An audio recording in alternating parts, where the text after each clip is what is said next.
अस्सलाम वालेकुम वरहमतुल्लाहि वबरकातुहू। जनाब, आज जो मेरा मौजू है वो ऐसा मौजू है जिसे आप लोग 9th क्लास से लेकर स्टडी करते हुए आ रहे हैं, लेकिन मैं आपको ये इजीली कह सकता हूँ जो आप पढ़ते हुए आ रहे हैं वो जस्ट एक फॉर्मेलिटी थी। आज का जो मेरा मौजू है वो है constitution of Pakistan and constitutional history of Pakistan. जनाब, कॉन्स्टिट्यूशन ऑफ पाकिस्तान में हमें बड़ी इजीली से ऑब्जेक्टिव रेजोल्यूशन जो है वो पढ़ाई जाती है। ऑब्जेक्टिव रेजोल्यूशन के बाद हमें 1956 का कॉन्स्टिट्यूशन पढ़ाया जाता है और 1956 के कॉन्स्टिट्यूशन के बाद हमें 1962 का कॉन्स्टिट्यूशन पढ़ाया जाता है और 1962 के कॉन्स्टिट्यूशन के बाद 1973 का कॉन्स्टिट्यूशन हमें पढ़ाया जाता है। लेकिन आपको जानकर ये हैरानी होगी और आपने इस चीज़ को ऑब्ज़र्व भी किया होगा, जब हमें 1956 का कॉन्स्टिट्यूशन पढ़ाया जाता है तो उससे पहले हमें ऑब्जेक्टिव रेजोल्यूशन का इंट्रोडक्शन दिया जाता है, जिसे मैं 6 लाइनों के अंदर बताया जाता है कि फर्स्ट ऑब्जेक्टिव रेजोल्यूशन आई, उसके बाद 1956 का कॉन्स्टिट्यूशन आया।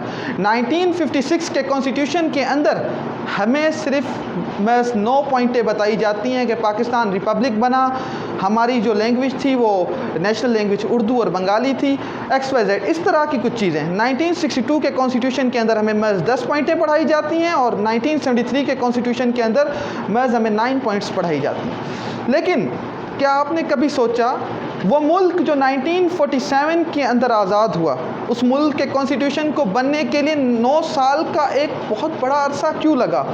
वो मुल्क जिसके कॉन्स्टिट्यूशन को बनाने के लिए कायद-ए-आज़म मोहम्मद अली जना के टाइम से लेकर कोशिशें जारी जो रहीं, लेकिन वो मुल्क, उस मुल्क का कॉन्स्टिट्यूशन 1956 के अंदर जाकर मुकम्मल होता है और अफसोस, सद अफसोस 2 साल बाद वो वापसी जो है वो अब तो ख़त्म कर दिया जाता है और एक नया कॉन्स्टिट्यूशन 1962 की शक्ल में हमें मिलता है और उसे भी कुछ अरसे बाद 1973 के कॉन्स्टिट्यूशन के अंदर जो है वो चेंज कर दिया जाता है। ये कॉन्स्टिट्यूशंस को बार बार चेंज करना, क्या ये इतना आसान है? क्या अगर 9th क्लास की पाकिस्तान स्टडी के अंदर हमें ये 3-4 चीज़ें पढ़ा दी जाएं तो क्या इसका मकसद ख़त्म हो जाता है? क्या आपने और मैंने ये जानने की कोशिश की कि ये जो कॉन्स्टिट्यूशन हम पढ़ रहे हैं इसके पीछे क्या हिस्ट्री है? इस मुल्क के कॉन्स्टिट्यूशन को बनने में क्यों इतनी लेट लगी? इंडिया भी तो हमारे साथ आज़ाद हुआ, इंडिया भी तो 1947 में आज़ाद हुआ, क्यों तो फिर क्यों 1950s तक उसका कॉन्स्टिट्यूशन बन जाता है और हमारा कॉन्स्टिट्यूशन बनता है 1956 के अंदर और वापसी 2 सालों बाद हमारा कॉन्स्टिट्यूशन टूट जाता है?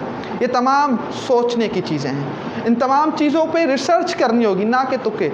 आज आप और मैं ग्रेजुएट लेवल में हैं, हमारी लेवल अपडेट है, हमें अपने आप को अपडेट करना होगा, हमें रिसर्च करनी होगी। क्यों पाकिस्तान के अंदर प्राइम मिनिस्टर्स इस तरह से चेंज होते हैं कि जो है वो नेहरू कहता है कि मैं इतनी धोतियाँ चेंज नहीं करता जितने पाकिस्तान के अंदर प्राइम मिनिस्टर्स चेंज होते हैं। ये क्या खुशी की बात है? उस शख्स को गवर्नर जनरल बना दिया जाता है जो कि व्हील चेयर पर होता है, वो शख्स गवर्नर जनरल बन जाता है जिसे जो है वो आर्मी की ज़रूरत पड़ती है जो है मुल्क को कंट्रोल करने के लिए। पाकिस्तान का एक बहुत बड़ा हिस्सा बांग्लादेश की सूरत में हमसे अलग हुआ। क्या आज आप बांग्लादेश को अपने साथ कंपेयर करेंगे? क्या आज का बांग्लादेश और आज का पाकिस्तान इक्वल हैं?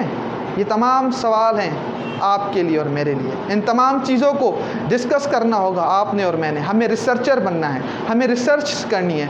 पाकिस्तान के कॉन्स्टिट्यूशन के अंदर बहुत सी चीज़ें हैं, हमें देखना होगा कि बार बार प्राइम मिनिस्टर्स को चेंज करने की वजह क्या है। हमें देखना होगा कि आज तक पाकिस्तान की ढंग से एजुकेशनल पॉलिसी नहीं बन पाई, आज तक पाकिस्तान की इकोनॉमी इस तरह से बैठी हुई है कि जैसे कि ये मुल्क कभी बना ही नहीं था। लेकिन आपको ये सुनकर एक बात की खुशी भी होगी, जब ये मुल्क बना था तो कहा जाता था कि ये मुल्क महज कुछ महीनों के अंदर टूट जाएगा और वापसी भारत से मिल जाएगा, लेकिन ये मुल्क रहा और इंशाअल्लाह ता क़यामत रहेगा। ये हमारे बुज़ुर्गों की स्ट्रगल है जिसकी वजह से ये मुल्क आज भी चल रहा है। तो जनाब, इस सीरीज़ के अंदर हम कॉन्स्टिट्यूशन ऑफ पाकिस्तान और कॉन्स्टिट्यूशनल हिस्ट्री ऑफ पाकिस्तान को बड़ी डीपली स्टडी करेंगे और इन तमाम सवालों के जवाब आप और मैं हम साथ मिलकर ढूंढेंगे। Thank you very much. अस्सलाम वालेकुम वरहमतुल्लाह।